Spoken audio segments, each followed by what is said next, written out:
قرآن پاک کی تلاوت کا اہتمام وقتی نہیں ہونا چاہیے۔ ٹھیک ہے رمضان المبارک میں لوگ 4 ختم کرتے ہیں، 5 ختم کرتے ہیں، ٹھیک ہے، لیکن اپنی زندگی کا وظیفہ بنانا چاہیے اور اپنی زندگی کا معمول بنانا چاہیے، مردوں کو بھی اور عورتوں کو بھی۔ اللہ اس کی توفیق نصیب فرما دے۔ ایک بات یہ ہے کہ قرآن مجید تو والناس پر ختم ہو جاتا ہے، پھر جب بھی بچہ ختم کرتا ہے تو مفلحون تک کیوں پڑھتا ہے؟ اور رمضان شریف میں بھی حافظ صاحب مفلحون تک پڑھتے ہیں، اس کی وجہ کیا ہے؟ ختم تو والناس پر ہو جاتا ہے۔ علماء کرام نے اس کی وجہ لکھی ہے کہ قرآن تو ختم ہو گیا والناس پر، لیکن شیطان کہیں پڑھنے والے کو بہکا نہ دے کہ تیرا قرآن اب ختم ہو گیا ہے، اور آئندہ تلاوت سے اور پڑھنے سے غفلت میں نہ ڈال دے۔ اس لیے یہ مفلحون تک پڑھنے والا شیطان پر تھپڑ مارتا ہے اور شیطان کی اسکیم کو فیل کرتا ہے۔ اس لیے تراویح سنانے والے حافظ صاحبان بھی مفلحون تک پڑھ تو لیتے ہیں، پھر اس کے بعد چھوڑ دیتے ہیں۔ چھوڑنا نہیں چاہیے، اس کی وجہ یہ لکھی ہے۔ دوسری بات، ہمیشہ اپنے محسن کو یاد رکھنا چاہیے۔ اللہ کی ذات کے بعد سب سے بڑا ہمارا محسن جو ہے، سب سے بڑے محسن اللہ کے نبی علیہ السلام ہے۔ آپ ہی کی برکت ہے کہ اسلام ملا ہے، ایمان ملا ہے، دین ملا ہے، مرنے جینے کا سلیقہ ملا ہے، زندگی گزارنے کا طور طریق نصیب ہوا ہے، دنیا اور آخرت کی کامیابی حاصل کرنے کا راز ملا ہے۔ لہذا آپ کے احسان کا یہ تقاضا ہے کہ ہم اپنی زندگی کو آپ علیہ السلام کے بتلائے ہوئے طریقے کے تابع کر دیں۔ یہ جو بچوں نے 3 سورتیں پڑھی، 3 سورتوں کے شروع میں لفظ قل ہے۔ اللہ کہہ رہا ہے نبی جی کہیے آپ، اور ان 3 سورتوں کا نزول کب ہوا؟ سورہ اخلاص کا نزول اس وقت ہوا جبکہ مشرکین مکہ نے آپ علیہ السلام سے یوں کہا، اپنے رب کا نسب نامہ بیان کرو، پیڑی نامہ۔ ہمارے یہاں تو رواج نہیں رہا، عربوں میں اس کا رواج ہے کہ وہ اپنا نسب نامہ یاد رکھتے ہیں۔ ہماری جماعت شمالیہ گئی تھی تو ایک مرتبہ عشاء کے بعد ہم 2-3 ساتھی بیٹھے ہوئے تھے، مشکل سے 8-9 سال کا بچہ میرے پاس آیا اور اس نے کہا شیخ اندی سوال، مجھے آپ سے ایک بات پوچھنی ہے۔ میں نے کہا پوچھو۔ تو اس نے کہا فاقد الماء والتراب کیف یصلی، ایک شخص ایسا ہے جس کے بعد پانی بھی نہیں کہ وضو کرے اور مٹی بھی نہیں کہ تیمم کرے، وہ نماز کیسے پڑھے گا؟ اللہ نے میرے ذہن میں بات ڈالی، میں نے کہا ایک شخص کو اگر چھت کے ساتھ لڑکا دیا جائے وہ کیسی نماز پڑھے گا؟ تو اس نے کہا انا فہمت۔ میں نے کہا دوسرا کوئی سوال؟ کہ لیس عندی سوال اخرى، دوسرا سوال میرے پاس نہیں ہے۔ پھر میں نے کہا تمہارا نام کیا ہے؟ میں نے نام پوچھا تو اس نے اپنے 10 نسب نامے بیان کیے، 10ویں پیڑھی تک جا کے وہ کھڑا رہا۔ میرا نام یہ، باپ کا نام یہ، دادا کا نام یہ، پردادے کا نام یہ۔ عربوں میں رواج ہے، ہم تو زیادہ سے زیادہ میرا نام یہ، میرے ابا کا نام یہ، دادا کا نام، پردادے کا نام کا سوال ہی نہیں ہے۔ نسب نامہ یاد نہیں ہمارے یہاں۔ تو مشرکین مکہ نے آپ علیہ الصلوۃ والسلام سے کہا تمہارے رب کا نسب نامہ بیان کرو، تو اللہ نے فرمایا نبی جی کہو قل هو اللہ احد، وہ ایک ہے، اکیلا ہے، اللہ الصمد، وہ بے نیاز ہے، سب اس کے محتاج ہے، وہ کسی کا محتاج نہیں۔ محتاج تو وہ ہوتا ہے جو بیمار ہو، محتاج وہ ہوتا ہے جو بھوکا ہو، محتاج وہ ہوتا ہے جو پیاسا ہو، محتاج وہ ہوتا ہے جس کے ساتھ حاجتیں لگی ہوئی ہو۔ ہمارا رب تو اس سے مبرہ اور منزہ ہے۔ لم یلد، اس کی کوئی اولاد نہیں، ولم یولد، اس کے کوئی ماں باپ نہیں، ولم یکن لہ کفوا احد، اس جیسا کوئی نہیں۔ یہ سورت نازل ہوئی۔ دوسری دو صورتیں کب نازل ہوئی؟ آپ علیہ الصلوۃ والسلام پر جادو کیا گیا۔ دنیا کسی کو چھوڑتی نہیں ہے، دنیا کسی کو نہیں چھوڑتی ہے۔ آپ پر جادو کیا گیا جس کا اثر یہ ہوتا تھا کہ دنیا کی باتوں میں آپ کو نسیان ہو جاتا تھا، دنیا کی باتوں میں نسیان ہو جاتا تھا۔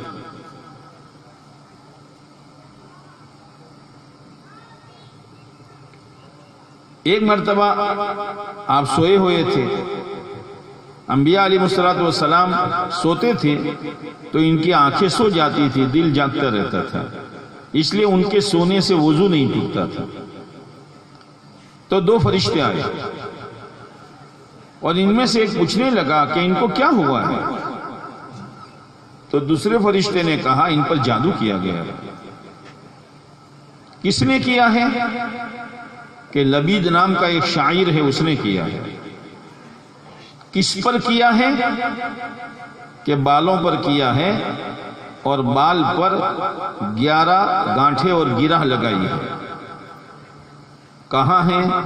کہ فلاں کنویں میں دفن کیا ہے اور وہاں ایک شکل بھی بنائی ہوئی ہے۔ آپ علیہ السلام تو سن رہے تھے، آپ بیدار ہوئے، حضرت علی رضی اللہ تعالیٰ عنہ کو بلایا کہ علی چلو۔ اس کنویں کے پاس تشریف لے گئے، حضرت علی رضی اللہ تعالیٰ عنہ اندر اترے اور وہ بال نکالا اور صورت بھی نکالی، تصویر۔ اس پر یہ 11 آیتیں اتری، سورہ فلق و سورہ ناس کی 11 آیتیں ہیں۔ ایک ایک آیت آپ پڑھتے جا رہے تھے اور ایک گرہ کھلتی جا رہی تھی۔ والناس تک پہنچے تو 11 گرہیں کھل گئی اور آپ کو شفا مل گئی۔ علماء نے لکھا ہے جس پر کتنا ہی کالا جادو ہو، جو ان دو صورتوں کا ورد رکھے گا فجر کے بعد اور مغرب کے بعد 3 دفعہ پڑھنے کا، اللہ آئندہ کے لیے حفاظت بھی کرے گا اور موجودہ جو اثر ہے خدا اس کو ختم بھی کرے گا۔ آپ علیہ السلام کا معمول تھا، آپ ان 3 صورتوں کو پڑھ کر خود دم کر لیا کرتے تھے۔ جب آپ مرض الوفات میں تھے، اتنی طاقت نہیں رہی تو ماں عائشہ پڑھتی تھی، لیکن اپنے ہاتھ پر دم نہیں کرتی تھی۔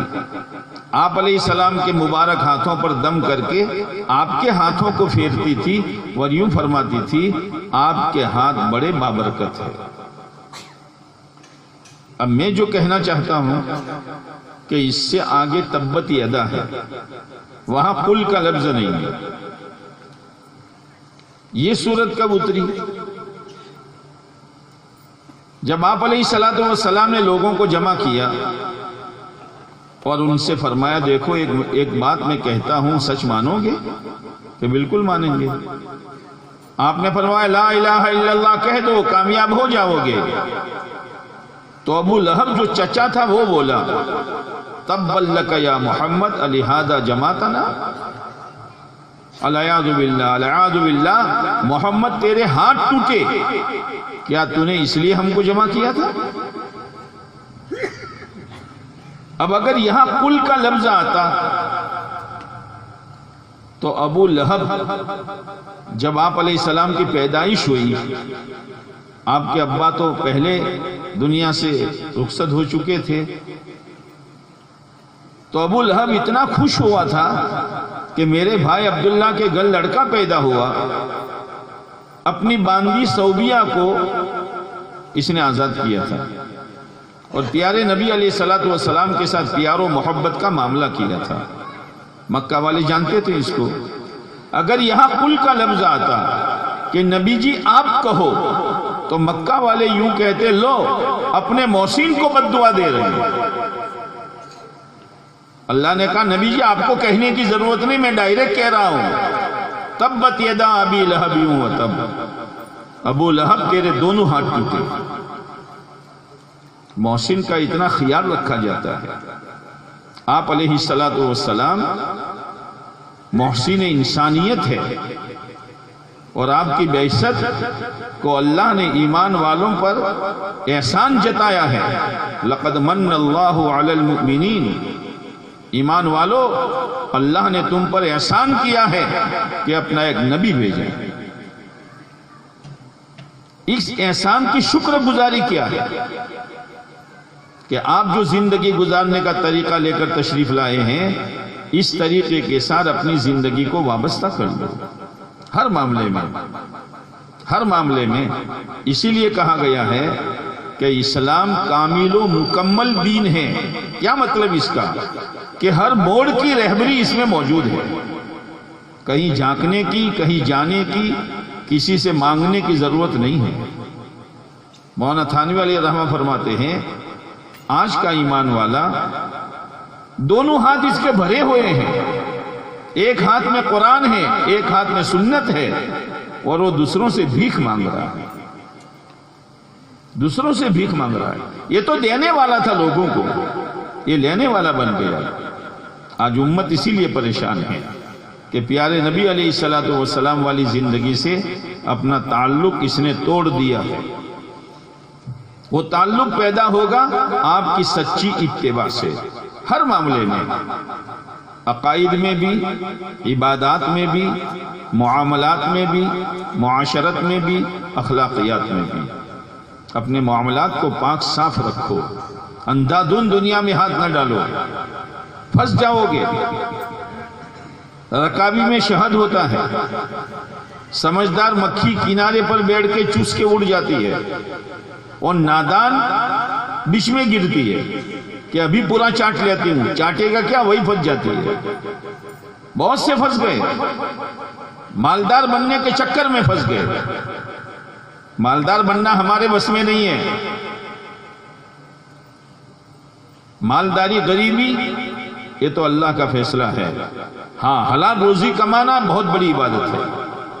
اسی لیے حدیث پاک میں آتا ہے کہ جس شخص نے 3 نیتوں کے ساتھ حلال دنیا کمائی، 3 نیتوں کے ساتھ۔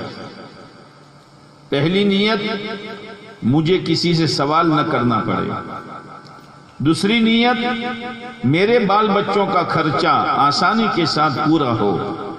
تیسری نیت، میں پڑوسیوں کے ساتھ اچھا سلوک کر سکوں، کچھ ان کی مدد کر سکوں۔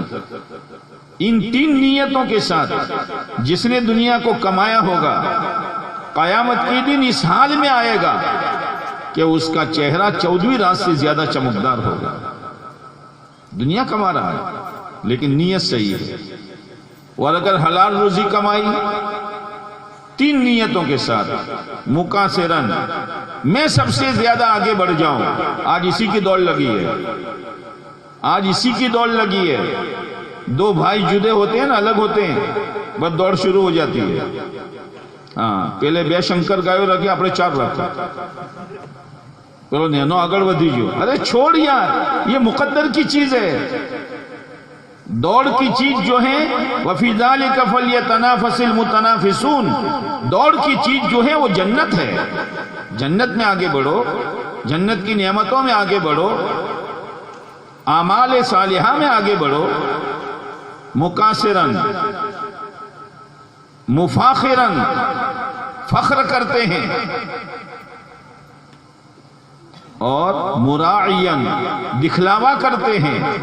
دکھلاوا کی نیت سے، فخر کی نیت سے، مال میں آگے بڑھنے کی نیت سے۔ جس نے حلال روزی کمائی، قیامت کے دن اس حال میں آئے گا کہ اللہ اس پر غضب نہ کرنا۔ حرام روزی کا تو کوئی سوال ہی نہیں ہے. اپنی روزی کے بارے میں بہت چوکنا رہو. کتابوں میں آتا ہے ایک وقت وہ آئے گا کہ سود دھوئے کی طرح پھیل جائے گا. آگ سے بچو گے، دھوئے سے کیسے بچو گے؟ ہاں، امام ابو حنیفہ رحمۃ اللہ علیہ تو اتنا احتیاط فرماتے تھے کہ جس کو قرضہ دیا ہو اس کے گھر کے سائے میں بھی کھڑے نہیں رہتے تھے کہ بھی ایک طرح کا فائدہ اٹھانا ہے. نہیں، بہت احتیاط کرو. اور کتنی بھی پریشانی آ جائے، کتنی بھی الجھنیں آ جائے، رکاوٹیں آ جائے، پیسوں کے بارے میں کمی آ جائے، میرے دوستو سود میں ہاتھ مت ڈالنا. سود کی روٹی میں اور سور کی بوٹی میں کوئی فرق نہیں ہے، کوئی گنجائش نہیں ہے. اور سودی کاروبار پر تو اللہ نے وہ بات کہی ہے جو کسی بات پر نہیں کہی. جس نے یہاں زمین پر سود میں ہاتھ ڈالا، لون میں ہاتھ ڈالا، گویا اس نے پائچے چڑھا کر خدا کو یوں کہا کہ اللہ میں تجھ سے اور تیرے رسول سے لڑنے کے لیے تیار ہوں. مقابلہ کر سکے گا؟ اور سود اتنی پلیدی ہے کہ جو موجود ہے اس کو بھی ختم کر دے گی. عاقبتہ الی کل، کہ سود کا انجام قلاش پنا ہے، مفلس پنا ہے، فقیر پنا ہے. خدا اس کو ضائع کرے گا، برباد کرے گا. اپنے کاروبار کو صاف ستھرا رکھو، حلال روزی کی فکر کرو. تھوڑی ہوگی اللہ اس میں برکت دے گا. دوسری چیز معاشرت، رہن سہن. اللہ تعالیٰ نے اپنے حق کے بعد ماں باپ کا حق بتلایا ہے. وَقَضَىٰ رَبُّكَ أَلَّا تَعْبُدُوا إِلَّا إِيَّاهُ وَبِالْوَالِدَيْنِ إِحْسَانًا. ماں باپ ایک ایسی نعمت ہے دنیا میں اس کا کوئی بدل نہیں ہے. اسی لیے جبرائیل امین آئے ہیں. آپ منبر کے پہلے زینے پر قدم رکھا، آپ نے فرمایا آمین. دوسرے زینے پر قدم رکھا، فرمایا آمین. تیسرے زینے پر قدم رکھا، فرمایا آمین. صحابہ کرام نے پوچھا اے اللہ کے حبیب صلی اللہ علیہ وسلم آپ نے کون سی دعا پر آمین فرمایا؟ کہا جبرائیل آئے تھے اور یوں بد دعا دی ہلاک ہو جائے، برباد ہو جائے، ستیہ ناسی ہو، اجڑ جائے وہ جس کو بوڑھے ماں باپ ملے اور خدمت کر کے جنت نہ کما سکا. ہاں، ماں باپ کو بوجھ مت سمجھو، نعمت سمجھو. ہاں، جس بھائی کے پاس ماں باپ ہے خدا کی نعمت ہے. میں تو یہاں تک کہتا ہوں دوسرے بھائیوں سے ماں باپ کی روٹی کے پیسے مت لو. کیا خرچہ لیتے ہو یار؟ کیا خرچہ لے رہے ہو؟ کتنا کھا کے وہ بوڑھے کھاتے ہیں، کھاتے کم ہیں، دعائیں زیادہ دیتے ہیں. اپنی سعادت سمجھو. باری مت لگاؤ، باری مت لگاؤ، اندر کی غیرت کے خلاف ہے. ماں باپ سے پوچھو یہ مہینہ پورا ہوا چلو دوسرے کے یہاں، مہینہ پورا ہوا چلو تیسرے کے یہاں. پوچھو ان سے. ایک کرایہ دار اگر وہ کرایہ مکان والا خالی کراتا ہے اس سے پوچھو کہ دوسرا کرایہ کے مکان میں جانے پر کتنا بوجھ ہے. ماں باپ ہے. ایسا نہ کرو. بعض لوگ تو کیا کرتے ہیں، ایک کہتا ہے ماں کو میں پالوں گا، باپ کو تم پالو. اس اولاد کو تو جینے کا حق نہیں ہے. بڑھاپے کا اسرا ہی توڑ دیا دونوں کا. ایک دوسرے کے لیے لاٹھی ہے بڑھاپے میں. کون سی ایسی کمی آ گئی یار کہ ماں باپ کے درمیان جدائی کر دی؟ ایسا نہ کرو. لاکھ عبادتیں کرو، لاکھ دعوت و تبلیغ کرو، لاکھ خانقاہوں میں جاؤ، لاکھ بزرگوں سے بیعت حاصل کر لو، ماں باپ ناراض ہیں جنت میں نہیں جا سکو گے. نہیں جا سکو گے. جنت لینی ہو تو ماں کے پاؤں کے نیچے ہیں. جنت کے دروازے کو کھلوانا ہو تو باپ جنت کا دروازہ ہے. بڑی قدر کرنے کی ضرورت ہے. آج کے زمانے میں ماں باپ جو ہیں اندر سے روتے ہیں، اندر سے روتے ہیں. کسی کو کہہ نہیں سکتے، سہ نہیں سکتے. ایسا نہ کرو، ایسا نہ کرو۔ اور یہ عام طور سے جو ہوتا ہے وہ عورتوں کی وجہ سے ہوتا ہے۔ بھابھی انتھا کرتا مشکم کرو، جیٹھونی انتھا کرتا مشکم کرو، اور ہم بھی ہاں میں ہاں ملا دیتے ہیں، لبیک لبیک۔ یہ کون سا لبیک ہے؟ ارے سمجھا اس کو۔ آج ہم ماں باپ کی سیوا کریں گے، کال آپڑا وستار تھا ہے، آپڑا وستار آپ کی سیوا کرشے۔ انا آخرت تو دنیا مجھے مرشے یہ نفانو رہے۔ عورت کو سمجھانے کی ضرورت ہے، ہم سمجھاتے نہیں ہیں۔ میں عورتوں سے بھی کہتا ہوں اپنے ساس و خسر کی خوب خدمت کرو۔ مسئلہ اپنی جگہ پر ہے، مسئلہ اپنی جگہ پر ہے کہ ساس و خسر کی خدمت بہوؤں پر نہیں ہے، لیکن آخرت بنانی ہو رابطہ الگ ہے، ضابطہ الگ ہے۔ حضرت عمر رضی اللہ تعالیٰ عنہ چکر لگا رہے ہیں، ایک جھونپڑی میں سے کراہنے کی آواز آئی، سنا ہوگا آپ نے فضائل اعمال میں۔ باہر ایک آدمی بیٹھا ہے، پوچھا کیا بات ہے بھائی؟ کہ جاؤ اپنا کام کرو۔ پہچانتا نہیں تھا امیر المومنین ہے۔ پھر کراہنے کی آواز آئی، بھائی کیا بات ہے؟ مانتے نہیں ہو، گھر کی بات نہیں پوچھا کرتے۔ پھر کراہنے کی آواز، ارے بھائی بولتے نہیں ہو، کوئی تکلیف ہے؟ کہ ہاں ولادت کا وقت قریب ہے، عورت اکیلی ہے۔ یہ بھی نہیں لکھا کہ یہ مسلمان جوڑا تھا یا یہودی کا جوڑا تھا یا عیسائی تھا، یہ نہیں لکھا فضائل اعمال میں، لیکن ایک ہمدردی تھی۔ فوراً کے گھر اپنی بیوی ام کلثوم سے کہا، ام کلثوم آخرت بنانے کا خدا نے ایک موقع دیا ہے، ذہن تو بناؤ۔ کیا ہے؟ ایک عورت ہے، پریشان ہے، لے لو سامان جو کچھ اس وقت کا ضرورت کا ہے، لے لیا۔ ام کلثوم اندر گئی، امیر المومنین باہر بیٹھ کر چولہا جلا رہے ہیں اور وہ ملیدہ تیار کر رہے ہیں۔ حضرت کی گنجان داڑھی سے دھواں نکل رہا ہے۔ کہنا بہت آسان ہے، کہنا بہت آسان ہے۔ تھوڑی دیر کے بعد اندر سے آواز آئی، امیر المومنین اپنے ساتھی کو لڑکے کی پیدائش کی خبر دے دو۔ جیسے امیر المومنین کہا وہ تو کانپنے لگا، یہ تو عمر ہے، میں نے تو پہچانا نہیں تھا۔ حضرت عمر نے کہا گھبرانے کی ضرورت نہیں ہے، صبح آنا، وظیفہ مقرر کر دیں گے۔ میرے دوستو، ماں باپ کی خدمت کیا کرو۔ اور آج کل جوان طبقہ جو ہے نا، اس کی زندگی سے تو ادب ہی نکل گیا، ادب نکل گیا ہے۔ حدیث پاک سنی ہوگی آپ نے، جو ہمارے بڑوں کی تعظیم نہ کرے، ہمارے چھوٹوں پر شفقت نہ کرے، علماء دین کی قدر نہ کرے، وہ ہم میں سے نہیں ہے۔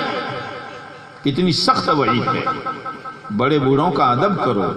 کتابوں میں آتا ہے جو شخص کسی بوڑھے آدمی کی تعظیم کرتا ہے، اس کے بڑھاپے میں اللہ اسے لوگ پیدا کریں گے جو اس کی تعظیم کریں گے۔ ادب بہت بڑی چیز ہے، بڑے بوڑھوں کا ادب کیا کرو، بے ادبی سے اپنے آپ کو بچاؤ۔ تیسری بات، او حسن پور والو، آج اس سرزمین پر یہ جو حفظ کی تکمیل ہوئی ہے، آپ تو خوش ہے ہی ہے، یہ زمین کا ٹکڑا دوسرے زمینوں پر جو فخر کر رہا ہوگا۔ کتابوں میں آتا ہے کوئی شخص کہیں سے تسبیح پڑھتا ہوا گزر جاتا ہے تو وہ زمین کا ٹکڑا دوسرے ٹکڑوں سے کہتا ہے، ارے تو تو ایسے ہی پڑی رہ گئی، میرے پرسوں اللہ کا ایک بندہ ایسا گزرا جو تسبیح پڑھتا ہوا گزر گیا۔ یا تو پورا قرآن ختم ہوا ہے۔ کتنی بڑی نعمت ہے اللہ کی، اس پر جتنا شکر ادا کرو اتنا کم ہے۔ ایک دیا جلا ہے، پھوکو مت مار جو، ہاں پھوکو مت نہ مارتا، ہاں چلا وسن اوم چلا وسن یونو گجو سن جو یہ چٹلا ورسا ہیڈرسن کال اٹھا پڑشی، یہ ہماری سوچ ہے۔ تیل ڈالو، جتنا ہو سکے اتنا تعاون کرو۔ مہاجرین آپ صلی اللہ علیہ وسلم کے پاس آئے، اور یوں کہا اے اللہ کے نبی علیہ السلام انصار تو ہم سے بہت آگے نکل گئے، وہ ایسے کارنامے کرتے ہم نہیں کر سکتے۔ آپ علیہ السلام نے فرمایا دو کام کرو، ایک تو ان کے کارنامے کو اچھا کہو اور ان کے لیے دعا کرو، اللہ تمہیں وہی اجر دے گا۔ یہ خیر اللہ نے چلائی ہے، پورے گاؤں کے لیے رحمت ہے، معمولی چیز ہے، لیکن ایک بات کہوں گا، کتنی بڑی دولت ہے، ان کو سونے سے تولا جائے تو کم ہے۔ میں ابھی پرسوں بالسنا گیا تھا، بالسنا غریب گاؤں ہے، روز کماؤ روز کھاؤ، کڑیا مزدور بہت ہے وہاں، ماسٹر بھی ہے لیکن کم ہے۔ تو جیسے آپ کے یہاں تھوڑا بہت انعام آیا وہاں بھی آیا۔ میں نے بیان روک کر کہا منا تمہارو انعام جچون تھا جی، تمہارو انعام منن تھا جچو، انا تمونای کوسو منن تھا جچو ازر نہ تھا جچو۔ کیا نعمت ہے، کیا اللہ نے نعمت دی ہے۔ اللہ کے قرآن کی نسبت پر کوئی فرد نہیں بچنا چاہیے تھا جس کے جیب میں سے کچھ نہ کچھ رقم یہاں جمع ہو جاتی۔ میں نے ان غریبوں سے کہا تو اللہ کا کرم یہ ہوا کہ 43,000 روپے انعام میں آئے۔ کتنے چم بولتا تھا 43,000 روپے انعام میں آئے۔ اب مجھے ایک دو باتیں اور کہنی ہیں، میں اپنا بیان روک رہا ہوں، اب اللہ جس کو توفیق دے یہاں بھیجو، جلدی کرو، اللہ وہ دین دکھائے گا، اللہ نے فیصلہ کیا ہے، بہت بڑی نعمت ہے۔ اب ان بچوں کو دیکھ کر کئی لوگوں کے دل میں داعیہ پیدا ہونا چاہیے کہ میرا بچہ بھی ہو، میرا پوتا بھی حافظ قرآن ہو۔ ایک واقعہ کہہ کر بات پوری کر دوں۔ عالمگیر رحمت اللہ علیہ نے اپنے بچے کو حافظ قرآن بنایا۔ جب اس بچے نے حفظ پورا کر لیا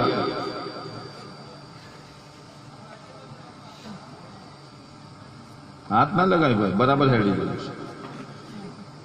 جب وہ بچے نے حفظ پورا کر لیا تو دادا کے پاس بھیجا شاہ جہاں کے پاس کہ جاؤ دادا کی دعائیں لے لو اور دادا سے کہو کہ الحمدللہ میں حافظ قرآن ہو گیا ہوں۔ تو شاہ جہاں کی آنکھوں میں آنسو آیا، اللہ کرے اس مجمع میں لوگوں کے آنکھوں میں آنسو آیا کہ ہائے یہ نعمت بچے لوٹ گئے، ان کے ماں باپ لوٹ گئے، میں کیا کروں۔ تو شاہ جہاں کی آنکھ میں آنسو آئے اور شاہ جہاں نے یوں کہا عالمگیر سے کہہ دو تم نے تو اپنی جنت بنا لی، میرے لیے کیا۔ ہاں بچے ماں باپ کے ارمان کو پورا کرتے تھے۔ ہاں عالمگیر رحمت اللہ علیہ کے دل پر چوٹ لگی، کتنی مشغول اور کتنی مشغولی، انہوں نے حفظ کرنا شروع کیا۔ 2 ڈھائی 3 سال میں حفظ پورا کیا اور پھر شاہ جہاں سے کہا ابا تراویح میں پڑھاؤں گا، آپ کے ارمان کو میں نے پورا کیا ہے۔ یہ موقع ہے کہ یہ سلسلہ بند نہیں ہونا چاہیے۔ ابھی میں امر پورا گیا تھا، 2 حفظ کلام تو چل رہے ہیں، 5 بچوں کی جگہ خالی ہوئی تھی اور نئی درخواستیں 24 آئی۔